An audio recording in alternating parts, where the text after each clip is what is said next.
Hey, what's up, everybody? I'm back. We're talking about mental health, so let's talk. We're often asked, hey, how are you? Are you okay? Are you doing fine? And we often say, yes, I'm fine, I'm okay.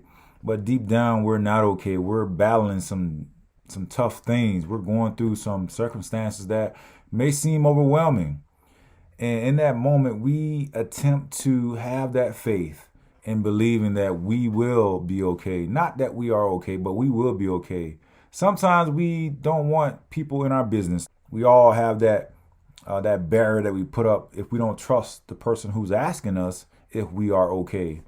I know with me, I like to compartmentalize the things that I'm dealing with, and I often respond, I'm fine, I'm okay.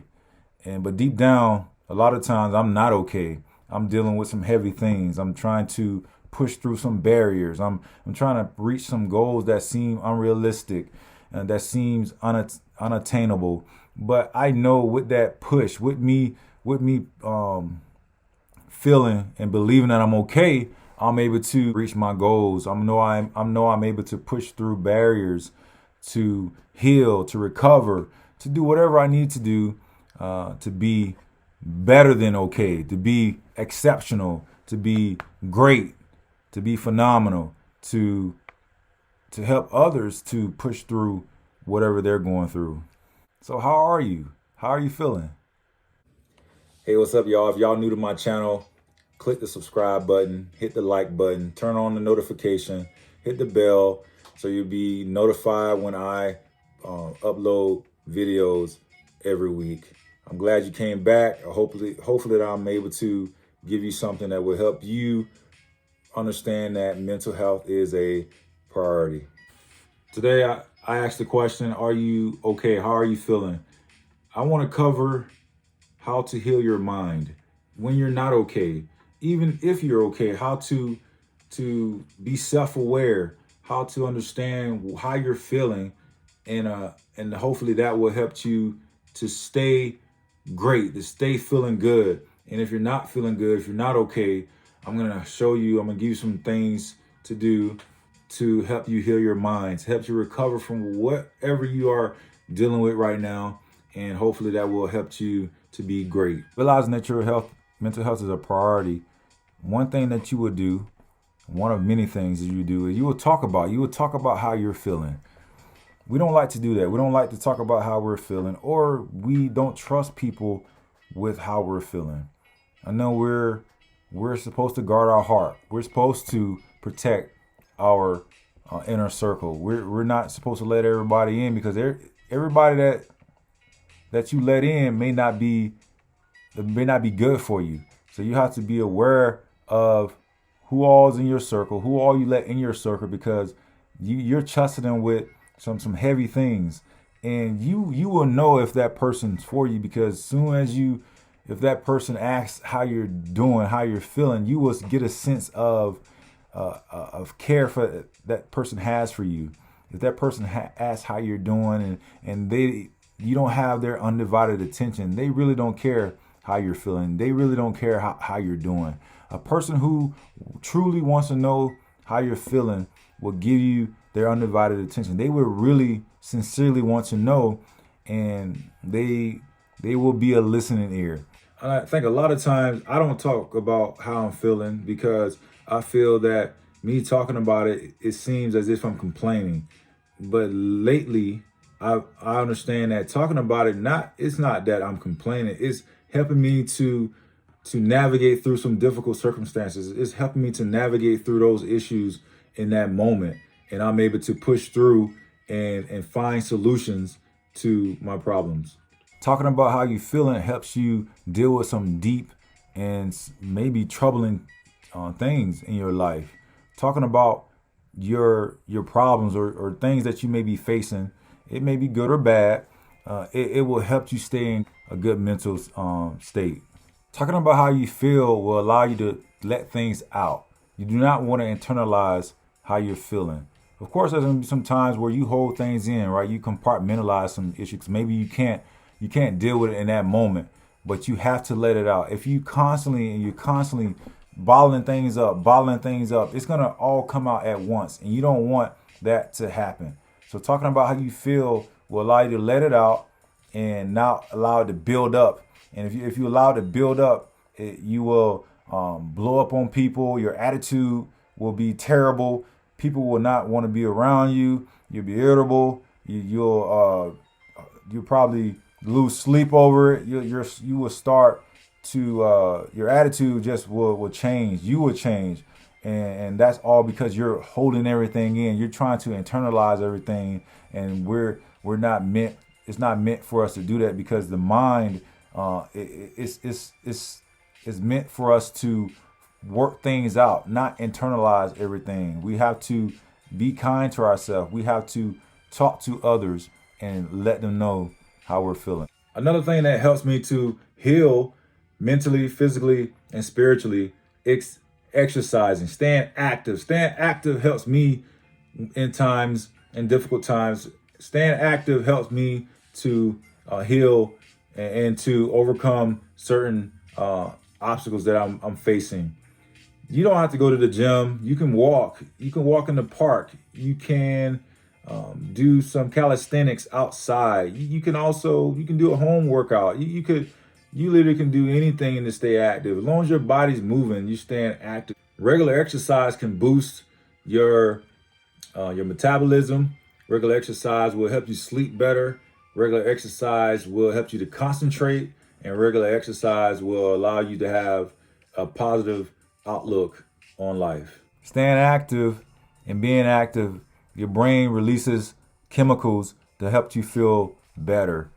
Experts say that you should engage in exercise or some kind of physical activity for at least 30 minutes a day. I do it regularly. I love working out. That's one way that I cope with stress. It's also a way for me to think. When I go on long runs, I seem to figure some things out, some things that I'm dealing with. It helps me to actually think clear. When your body's not full of stress, you're able to think clear, and you won't be stuck in how you're feeling. You actually figure out ways to overcome some problems that you're dealing with, and it'll help you heal. I love eating. I used to eat anything and everything I wanted to eat, but now I don't because I know how important a great balanced diet is. And if I don't have a well-balanced diet, my body will let me know. I start feeling bad. That's why I don't eat a whole bunch of fried food or have a whole bunch of fried food in my diet, because I know that makes me feel bad. Now, I'm not telling you to eat fried foods. I'm not telling you not to eat fried foods, but you know your body. And one way to figure out what to eat is to look at the pyramid, the food pyramid, and you will see exactly what you need to eat more of and what you should eat less of. Fried foods, you can eat fried foods, but you should do so sparingly. I recommend you eat a lot of vegetables. Stay away from the red meats. Eat fish, eat seeds, eat almonds, walnuts, eat cashews, pistachios. Those things will help you to feel better. Also, drink plenty of water. I recommend you contacting your doctor. Let's say you do have a poor diet right now. Contact your doctor immediately. Find a dietitian to do an evaluation and to help you to navigate through this time. Because right now in this moment, it's important to understand that if you are feeling bad, if you aren't well, you need to take a look at what you're eating, because what you're eating probably contributing to how you're feeling. It's probably making you worse. Your brain needs a healthy mix of nutrients to be well. You can't continue to give your body the nasty stuff and expect to heal. I used to be one to grab a drink after I've had a long day, tough day at work. I used to quickly go to wherever I'm keeping my alcohol at and have a drink if it was something that I needed to do. And I was quickly becoming an alcoholic. It was something that I became dependent on. And not many people know this. Maybe they know and they just don't care. Drinking alcohol actually makes you feel worse. It is a depressant. That means when you're drinking it, your mental state it alters because alcohol, what it does, it calms you, it relaxes you in that moment. But the more you drink, the more you're throwing back, the more at risk you are for becoming depressed. Once you've woken up from whatever state you're in, and you're going to be hungover, you're going to be depressed, you're going to be more stressed than before you even started drinking. So you got to be careful how much you drink. You got to be careful of when you drink because it could be contributing to how you're feeling.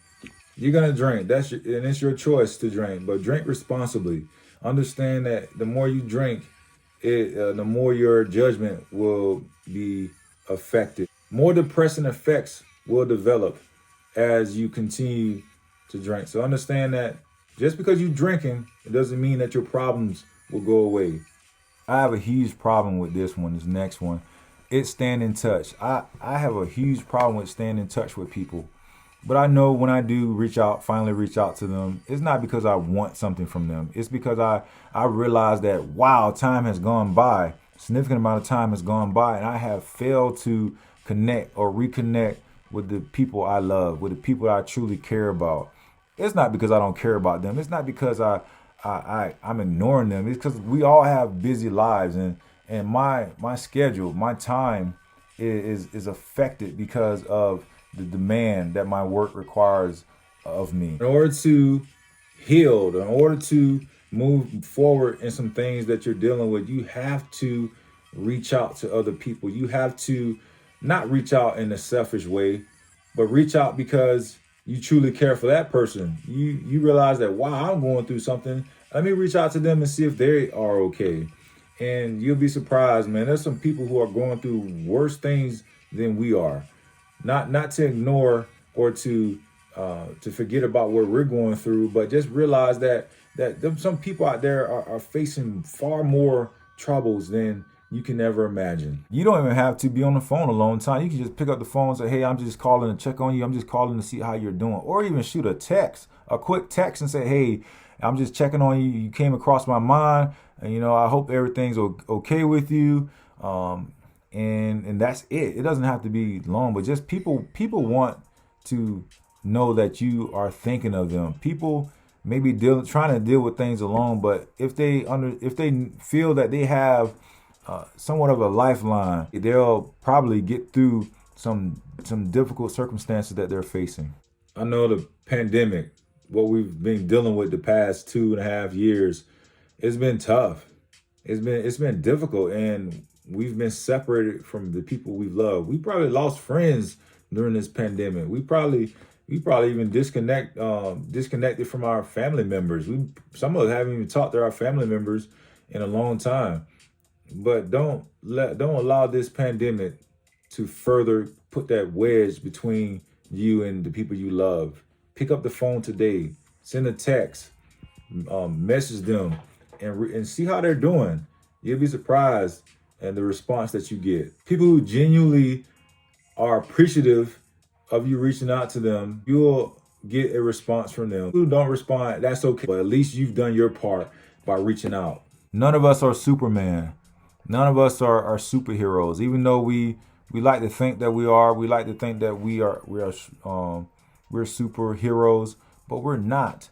And yes, you have to have that strong mentality and speak the mantras or whatever you speak over your life, the manifestations you speak, that you're strong, that you're great, that you're phenomenal, that you can overcome anything, that you will not accept defeat.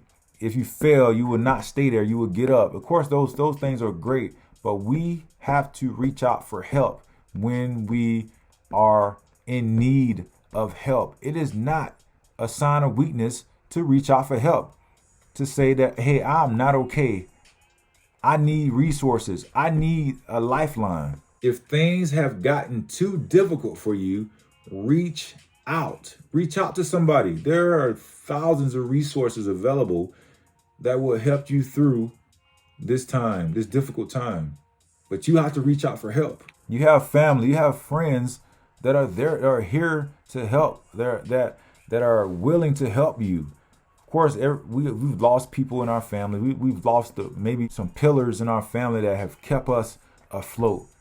But man, God does some wonderful things, and He places people in our lives not to replace the people we've lost, but to help us along the way. Of course, the people that are currently in our lives, they're there for a reason, but you have to open your eyes. You have to look in front of you and realize that you have help. There are people there to help you, and it's not a sign of weakness. Again, I'm glad you came back this week. Every week I'm going to put out something that will help you to navigate through whatever you're dealing with. Every week's going to be different, but right now we're talking about mental health. It's important and it is a priority.